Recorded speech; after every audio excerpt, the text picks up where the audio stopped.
If you're Chinese and want to complain about your government, this is where you come, if you're brave enough. The National Petitions Office is ringed by plainclothes police, and coming here isn't encouraged. Foreign journalists aren't welcome either. It's all part of China's media control machine that would have you believe all is calm and stable here. Hey, what's going on? Don't be fooled. Below the surface, China is seething with discontent. This is a slum of the downtrodden, where victims of injustice come to live while petitioning the government. We arrived unannounced, but within seconds we're being mobbed by people desperate for our attention. They showed us photographs and held up banners with stories of corruption, police brutality and sons killed in detention. Crowding in, determined their voices were heard. One of the women pleaded with us to film her, saying she'd been beaten by police.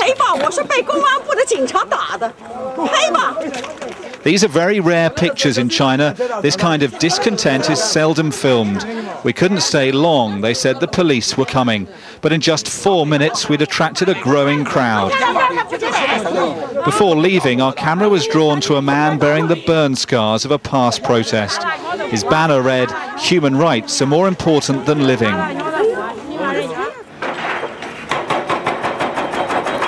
But this is what's causing the greatest anger. Homes and land being seized by the government and sold to developers to build on. These are some of the victims. They've spent all winter living in tents in temperatures well below freezing, after their own governments demolished their homes to develop the land. We wanted to record their story, but police had been tipped off we were coming and were determined to stop us filming.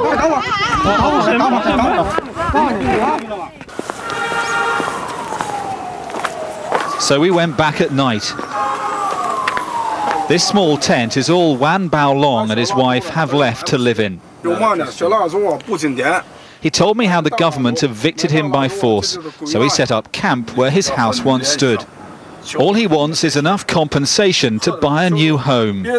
It takes courage in China to talk to foreign journalists and criticize your own government like this. There's nothing we can do. Nothing.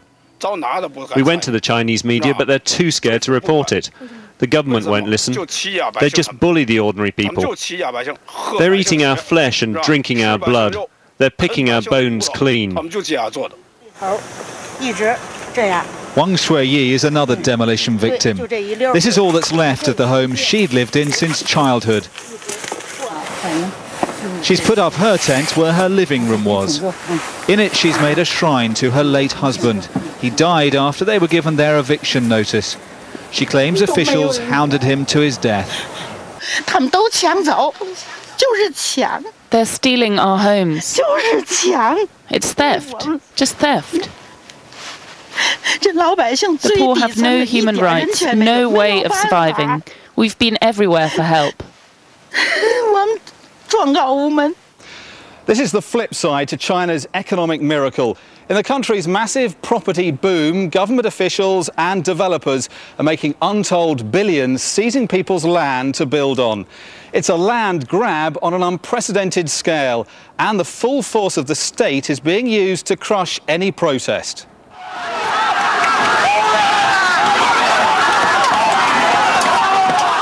It looks like a medieval battle, but this is protest control in 21st century China. An army of hired thugs move in on villagers to seize their land. They're armed with guns and stun grenades, but meet fierce resistance as villagers fight back with farm tools in a pitched battle last year that claimed 6 lives. These kinds of clashes are hardly ever filmed, but they're happening more and more often. Apart from the violence, the pictures are striking because they're taken by the protesters themselves. More and more people are filming what's happening to them. Here, neighbours secretly record the moment police drag an old man from his home. Then his ill wife is hauled away, still in her sick bed. Minutes later, demolition teams move in to tear down their house for development.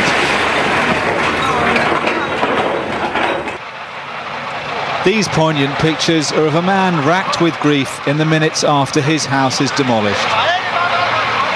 He argues with police in impotent fury before claiming what's left of his home, sitting on its rubble, consoling his grandson.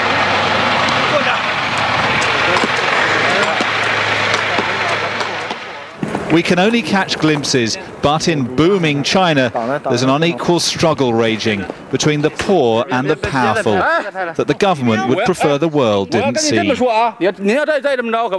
Dominic Waghorn, Sky News, Beijing.